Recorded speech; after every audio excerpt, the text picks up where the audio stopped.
Bladder problems are said to be one of the most irritating and debilitating conditions to have because it literally controls your day life and even your decisions and activities, your mind, your emotional stress as well. Now, emotional stress you're talking about that plays a much bigger role in the manifestation of this than what you might realize.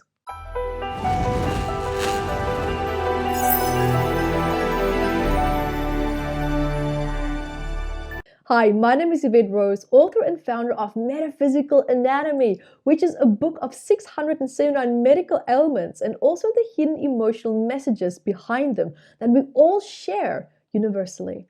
And welcome to today's topic, which is the psychological root causes of bladder problems, which is what this book is all about, including 670 more ailments. So, having said that, let's look at the basics of bladder problems and what causes it. First off, let's look at the symptoms. Now, the symptoms can, for example, here include, say, frequent urination, and you feel like your bladder is like almost always full, even though you just emptied it. There's also a very strong burning sensation when you urinate, and sometimes even there could be blood in your urine. Now, bladder infection starts when bacteria get into the urethra, which is also a tube that carries urine out of the body. And then bacteria make their way into this passage, moving towards the bladder. And then it causes an infection. Now, if you've had one, then I don't have to tell you how painful it can be because it completely ruins your day. And the most common cause for this bladder problem is from the E. coli bacteria that enters your bladder, resulting in an infection. Now, bladder problems can also be caused by low estrogen levels, such as menopause. They could also be because of prostate enlargement and leaky bladder as well. Now, another trigger point for bladder problems could also actually be, interestingly enough, from what I've observed in my research, is using unclean public bathrooms. Now, just the smell of even a dirty bathroom can actually trigger a very strong pre-existing emotional stress associated with disgust and feeling offended. So much so that you can almost have a physical reaction in your bladder, that it could trigger a dormant bacteria in your bladder to become active again. And this has been a very interesting observation for me throughout the years of my work. And most people, and here's the interesting part even more, most people didn't even use the bathroom after they could smell and see how dirty it was. Just being in it, smelling the scent of urine and dirtiness was enough. It's very interesting. I'm now going to share also here with you and discuss the psychological stress behind bladder problems and its symptoms. However, I will go into a lot more detail in my premium membership site, which you can find at ivettrosepremium.com for the online healing course. Let's now move on to the topic of where the emotional body and psychological programming starts to take place early in your life. Because as you know by now, there's a very strong relationship between emotional stress and also how it connects to and becomes associated with a memory in the biological body, responding and reacting to environment, and also the relationship interactions that you have in this case. Now, how your psychological stress can impact you in certain areas of your physical body also depends on the type of emotion and the intensity of that. So you are either suppressing or, for example, consciously feeling an emotion. Now here, let's break down bladder problems and also the causes and the symptoms along with the messages held in the emotional body. Now in this case, we're looking at bladder infection, which is normally, as I said earlier, is caused by a bacteria. So when we look at the psychological stress that can cause you to be more vulnerable to bacterial infections, are normally suppressed feelings of guilt or regret, meaning that they could have perhaps been decisions that you made or circumstances that you are now in that you deeply regret or that you feel guilty about. However, despite any feelings of guilt and regret, there can also be a deep sense of strong feelings associated with injustice and feeling treated unfairly. And now you're pissed off. So basically, you're upset and you're really angry about it. Now, the guilt and the regret comes into play when you perhaps regret not correcting certain boundaries that have been crossed in the past that now has caused the situation perhaps that you are in. Or it could also be that you feel too guilty to stand up for yourself, to claim your power and to claim your authority within a relationship situation, or perhaps a work dynamic or even a friendship dynamic. And now you regret it.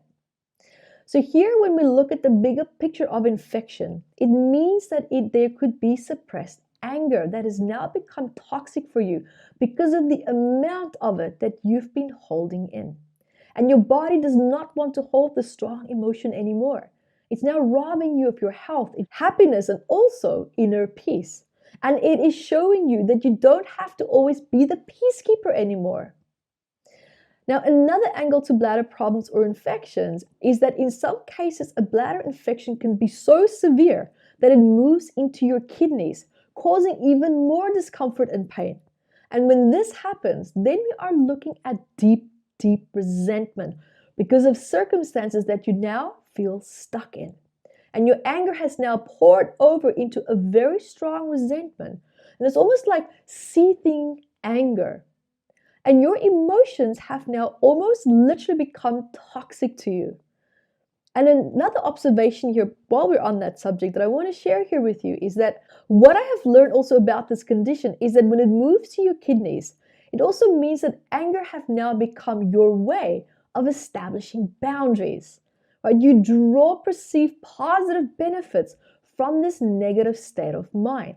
However, your body is also now showing you that this cycle and pattern is now connected to your emotional health and also to your detriment. So you also here tend to store a great deal of your daily emotional irritations in your bladder and then also in the urinary tract. So when you are overwhelmed with a lot of stress, a lot of irritating feelings and feeling pissed off, it can almost physically surface in these areas. And what this condition can be showing you is that there's a big part of you that's resisting being controlled by an authority figure. And this could say be a boss, it can be a mother or a father or a sibling. And as a result, you feel a great deal of anger towards this person and it's basically challenging you. Right? That person's presence is challenging you. And you're feeling angry because you feel like, I feel powerless. I don't know how to act or react because regardless of how you act and react, that person just has this magic wand to just make you feel that you're not being heard or listened to. This condition is also showing you that you are feeling unsafe to express yourself towards this person as well. Right? You often revert to aggression in order to emotionally protect yourself. Or it could be that aggression, instead of projecting it outward, you keep it inward and you become passive aggressive. Also here is a deep fear, along with this condition as well, is a deep fear of being ridiculed, feeling punished or feeling attacked. And it causes you to feel like you just want to withdraw and you become a one-man island. And that's when your self-isolating pattern starts. Now here also the aggression can also form a buffer between you and an abuser or an influential person that is challenging your self-worth or your territory.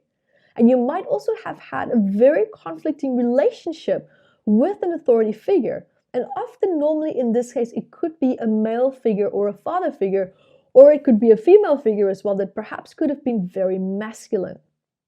Now, an influential figure in your life may never have given you the chance to really fully express yourself, leaving you feeling powerless. And you feel extremely irritated by someone who invalidated your opinions.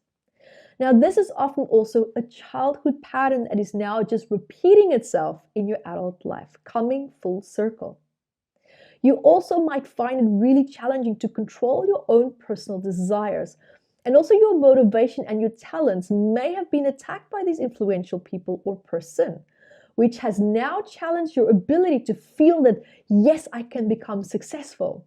Or even to feel or maintain the feeling of success, even though you did become successful. Now, coming back to the bathroom situation that I was explaining to you earlier, sometimes you also might have completely not emptied your bladder when you visited the restroom. Now, this means that you're not completely letting go of your resentment and your anger towards someone. And you often feel very angry that you don't feel like you can get away from this person who is pissing you off. And you're also not resolving the issue that's now here in this case that's upsetting you because there's a fear of confrontation. And you could also have had a very recent quarrel that stirred up feelings and triggered emotions associated with resentment. Now, there's another emotional angle here that you can look at, and that is feeling disgust towards someone or circumstances that you are in. And this is also accompanied perhaps even with feelings of sexual disgust even sometimes, especially if you have a history of sexual abuse and your partner now is unintentionally triggering this in you, because it could be in one way or another that you still are struggling, you're still fighting against feelings of disgust, shame, and guilt when you have sexual needs. Or even, for example, you might feel disrespected by your intimate partner. And once again, it's unintentional. It's just your predisposition and your emotional reaction because of past memories. I also just quickly want to touch on this topic that if the person struggling with bladder infection is a child, then what could also be happening here is that it begs the question, what is the child's mother relationship like with her partner? Are they having problems? Is the mother being submissive towards her spouse?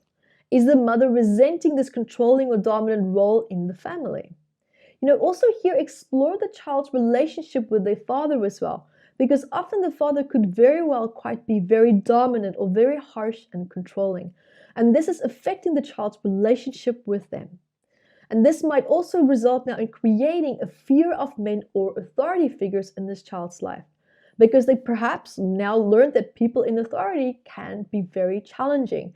And they also have to give their power away, and that they're not allowed to establish their own territory or sense of space and place, which is also what the bladder is about. Because when you look at even the reason why animals use it, it's also, of course, to relieve themselves and to also mark their territory. So that burning sensation, that anger and frustration of feeling like I cannot claim my place in space in my own home. So guys, thank you so much for all these great questions and keep asking them. And until next time, be the light that you are.